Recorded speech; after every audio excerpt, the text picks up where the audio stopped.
வணக்கம் நண்பர்களே. ஒரு 4 நாளைக்கு முன்னாடி உங்களுக்கு வந்து கேக்டஸ் பூக்க போகுது, மொட்டு இருக்குன்னு பாருங்கள் ஃப்ரெண்ட்ஸ். இன்னைக்கு தான் போகிறேன் ஃப்ரெண்ட்ஸ், பூத்துருக்கு. காலையில் எப்படி சூரியன் வேட்டா தக தக தக தக தகன தங்க நிறத்தில் இருக்குது ஃப்ரெண்ட்ஸ். ஒரு முள்ளு செடியில் ஒரு அழகான பூ பாருங்க, அருமை ஃப்ரெண்ட்ஸ். இன்னும் மொட்டுகள் இருக்குது ஃப்ரெண்ட்ஸ். இன்னும் 2 பூத்துருக்கு ஃப்ரெண்ட்ஸ். எப்படி இருக்குண்ணா, அருமையாக இருக்குது ஃப்ரெண்ட்ஸ். அதுதான் அப்படியே ஒரு எல்லோ கலரு, அப்படியே ஒயிட்டு, எப்படி இருக்குங்க அது,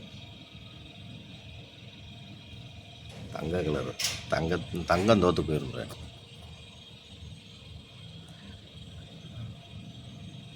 முல்லை பாருங்கள் ஃப்ரெண்ட்ஸ், கேக்டஸை தொடவே முடியாது ஃப்ரெண்ட்ஸ். உள்ளே இருக்கிற செடியை இப்படி மறைச்சி எப்படி வலை போட்ட மணிக்கு இருக்குது ஃப்ரெண்ட்ஸ்.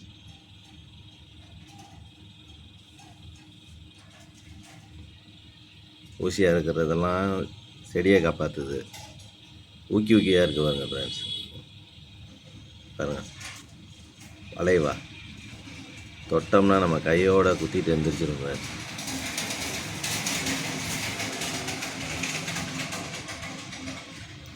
அப்படி இருக்கிற இடத்துல முள்ளை தொலைச்சிக்கிட்டு எப்படி வந்திருக்குன்னு பாருங்கள்.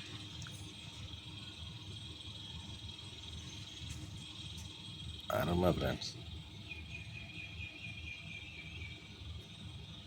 1.5 வருஷமாக வளர்க்குறோம் ஃப்ரெண்ட்ஸ். போன குடையில் பூக்கும்னு நினச்சோம், போன குடம் எல்லாம் பூக்கல. ஆனால் இந்த குடையில் பூத்துருச்சு ஃப்ரெண்ட்ஸ். புதுசாக ஒரு இதுவும் கிடைக்கிது ஃப்ரெண்ட்ஸ். பால் கேக்டஸ் இருந்தால் வச்சுருக்கு. ஒரு 6 மாதம் கழித்து எடுத்து வைக்கணும் ஃப்ரெண்ட்ஸ். கொஞ்சம் பெருசானோடனே இப்படியே எடுத்து வச்சோம்னா வளர்கிறதுக்கு நாளாகுது ஃப்ரெண்ட்ஸ். தாயிட்டே வளர்ந்தால் அது ஒரு வேகமான வளர்ச்சியாக இருக்குது ஃப்ரெண்ட்ஸ்.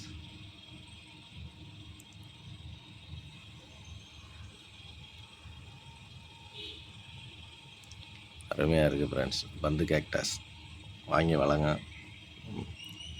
கவனிக்க வேண்டிய அவசியமே இல்லை ஃப்ரெண்ட்ஸ். வாரத்தில் ஒரு நாள் 1 ஸ்பூன் தண்ணி ஊற்றினா போதும் ஃப்ரெண்ட்ஸ். அதுவாக வளர்ந்துகிட்டே தான் இருக்கும்.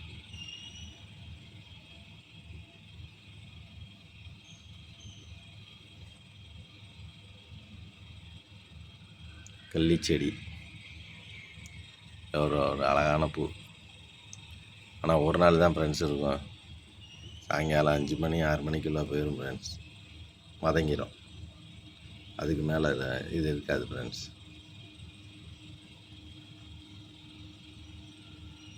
இன்னும் வேறு மொட்டெல்லாம் இருக்குது பாருங்க ஃப்ரெண்ட்ஸ்.